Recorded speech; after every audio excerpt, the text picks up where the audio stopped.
Pada suatu masa setelah wafatnya Raja Salomo, bangsa Israel mengangkat putranya, Rehabeam, menjadi raja di Sikhem.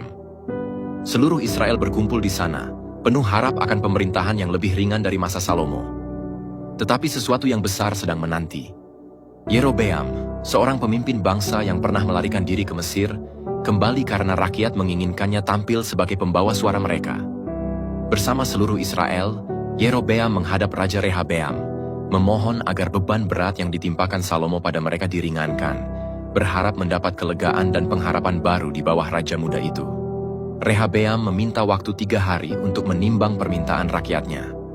Ia bertanya pada para penasehat tua yang pernah melayani ayahnya, Salomo. Dengan bijak, mereka menyarankan agar Rehabeam bersikap lembut dan mendengarkan keinginan rakyat. Karena dengan demikian, ia akan mendapat kesetiaan mereka selamanya. Namun, Rehabeam tidak memilih nasihat itu. Ia lebih memilih mendengarkan nasihat teman-teman sebayanya, para pemuda yang dibesarkan bersama dia. Mereka menganjurkan agar Rehabeam justru menambah beban rakyat dengan berkata, "Ayahku telah memberatkan kalian, tetapi aku akan memberatkannya lebih lagi. Ayahku menghajar kalian dengan cambuk, tetapi aku akan menghajar kalian dengan cambuk berduri." Tanpa belas kasih dan pemahaman, Rehabeam menyampaikan jawaban keras itu saat rakyat Israel kembali menolak permintaan mereka. Keputusan itulah yang menjadi titik balik sejarah umat Israel. Rakyat kecewa dan membelot, berkata bahwa mereka tidak lagi memiliki bagian pada anak Isai. Israel pun berbalik dan pulang ke kemah mereka, meninggalkan Daud dan keturunannya untuk mengurusi rumah Yehuda sendiri.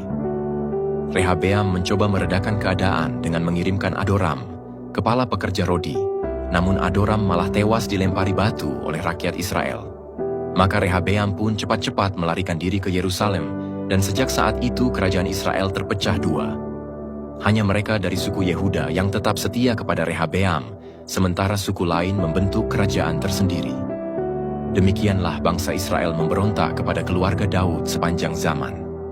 Kepemimpinan sejati tidak dibangun atas kuasa maupun paksaan, melainkan atas kebijaksanaan, kelembutan, dan keberanian mendengar suara rakyat. Hati yang keras hanya membawa perpecahan, tetapi hati yang mau merendah dan mengasihi, itulah yang akan menyatukan bangsa dan generasi.